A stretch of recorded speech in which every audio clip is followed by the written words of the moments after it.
everybody, my name's Sage with Wild Women Co.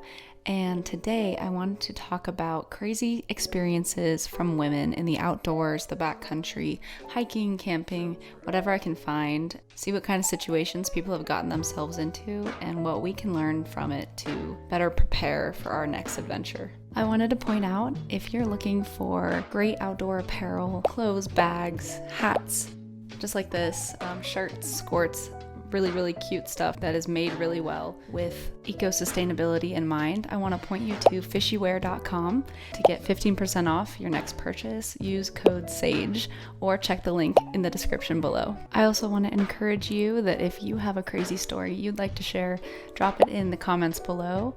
Let's talk about some crazy situations you've gotten yourself into and how you got out of it and what you learned from the experience. Our first story comes from Darn Dutchie on Wilderness Backpacking Reddit thread. She says, during my first summer in BC in 2019, I traveled around for 3 months with Dora the Ford Explorer, my converted camper car. Cute.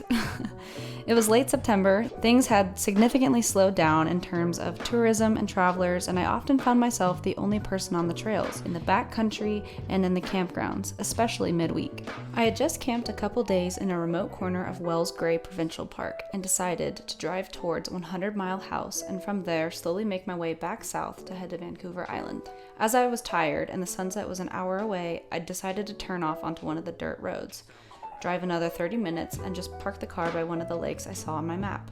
I witnessed an amazing sunset, heard wolves howl in the distance, and I got a nice fire going to keep me warm. Once again, I felt this deep sense of bliss coming over me, as I had so many times that summer, went out in the middle of nowhere by myself. I was enjoying my glass of wine, fire, and complete darkness around me when I heard the humming sound of a car in the distance. Immediately, anxiety kicked in. For the very first time in those 3 months, I had covered about 45,000 miles with my Dora and had taken her to the craziest mountain roads, ran into so many different people on the trails, had wildlife encounters, and slept in the backcountry, but never had I felt this deep sense of fear before. My heart was pounding and my mind was racing. This was a dead-end road, so chances were big that this car was going to stop here. I'm still amazed to this day how anxiety makes your brain do weird things, because I suddenly had images of a creepy loner in a beaten-up truck that always had wanted to kill someone. That's so relatable. It makes your brain think of the most insane situations that are probably not real at all. You can get very worked up very easily. I very much so relate to that. And here I was, a solo woman in her early 30s in the middle of nowhere, parked by the side of a random lake. While I always leave trip plans for hikes and backcountry adventures, I'd been a bit lax about letting people know where I'd camp for the night with Dora, so nobody would even know where I was. That's a big mistake, yeah. I always encourage sharing your locations with somebody that you trust at all times. Doesn't matter what adventure you're on. Somebody's got to know where you are, especially if you're alone. I heard the vehicle approaching and saw its lights through the trees. I ran to the back of my truck, grabbed my axe, closed all the doors, and crouched behind the dark side of the Dora, away from the burning fire, so whoever was coming this way couldn't see me. There were several clearings around the lake, so I'd hoped this person would just drive to the furthest side and leave me alone. I thought I was going to lose it when the car literally pulled up right next to Dora on the other side of the fire. For a second, I thought of just walking up there like I do any other day, just greeting a fellow camper that probably thought it was nice to share the fire. But for some reason, I couldn't even move. All I could think was, don't expose yourself. In nanoseconds, I thought, which way should I run if I have to?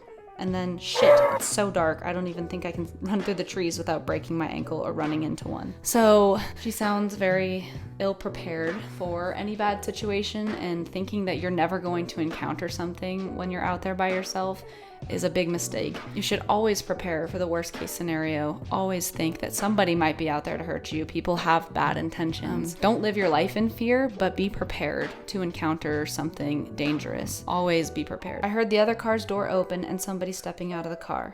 By this time, I almost shit myself.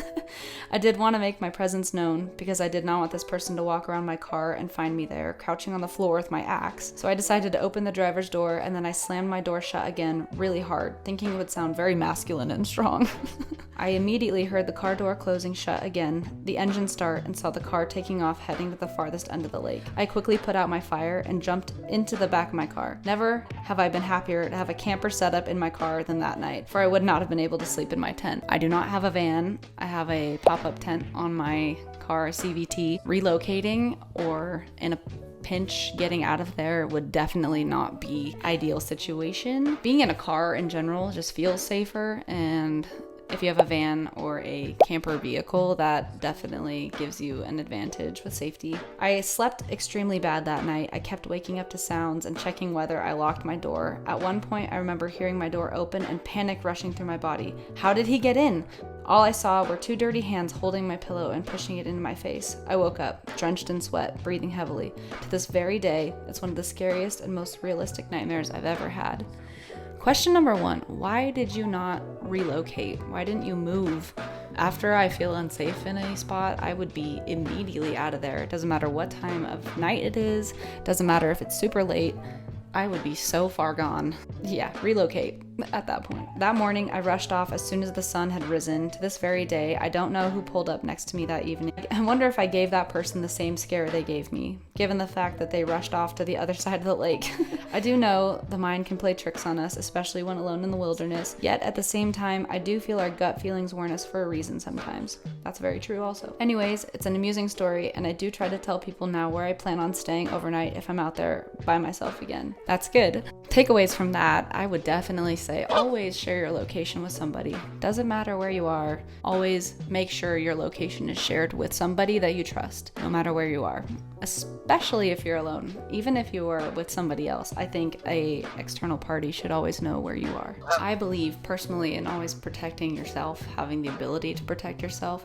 An axe can be a great weapon in a pinch, but also a gun would be good.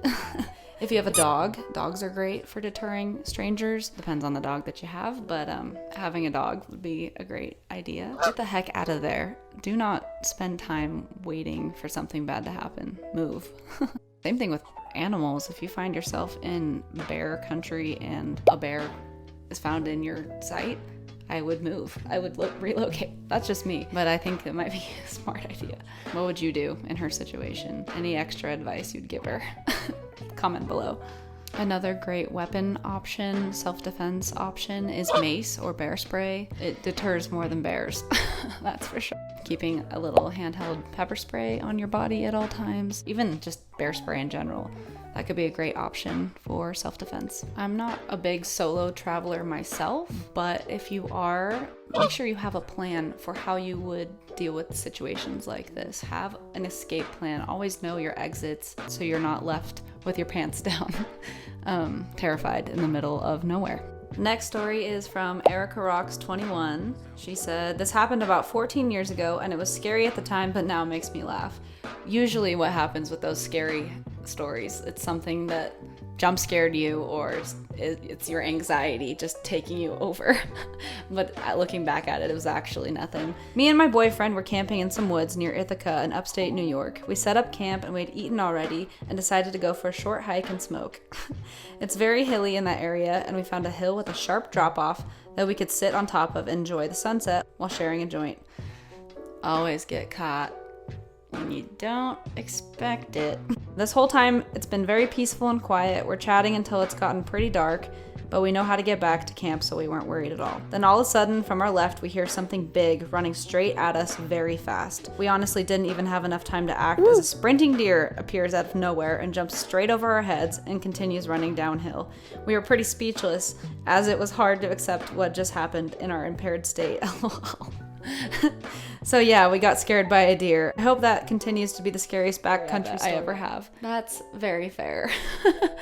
Big animals in general in the woods, even if it's a squirrel, they make noise. They scare the crap out of you. Nothing you can do about that, except be prepared for something bigger that you don't want to actually run into. But yeah, that's happened to me plenty of times where you're very quiet, nothing's happening, and then all of a sudden, biggest crashing sound ever comes through the bushes at you, and what can you do? Nothing. Just pray that it's not a bear or a cougar or something bigger that could actually cause damage. My last story was Lucas and I were camping at a lake outside of town, and we had a pitch black tent, so the interior was completely black. Lucas fell asleep and he wears hearing aids, so he can't hear anything when they're out. It's me. I become the sole protector of our unit.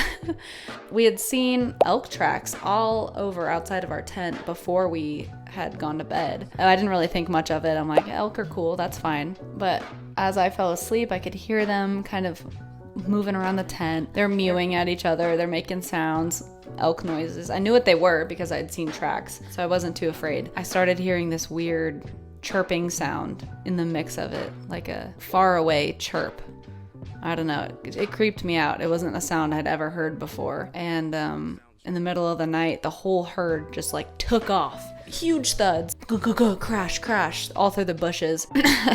I'm holding my bear spray like this, just like praying something doesn't come blasting through our tent, not seeing us or something. Woke up the next morning and there were cougar tracks all outside of our tent. So I know what was chasing them was a cougar. That was terrifying. We haven't camped there since, just because I'm terrified of cougars. I think they are just the apex predator. They are terrifying to me. I'll be prepared if I've got a gun or if I've got mace or something to deal with them, but yeah, that was pretty scary. If you have a scary story in the backcountry, camping, hiking, let me know. Post a comment down below, and then check out my latest Belize vlog from March of 2024, and we hope to see you soon. Subscribe and like if you want to see more content like this. Happy trails and tight lines.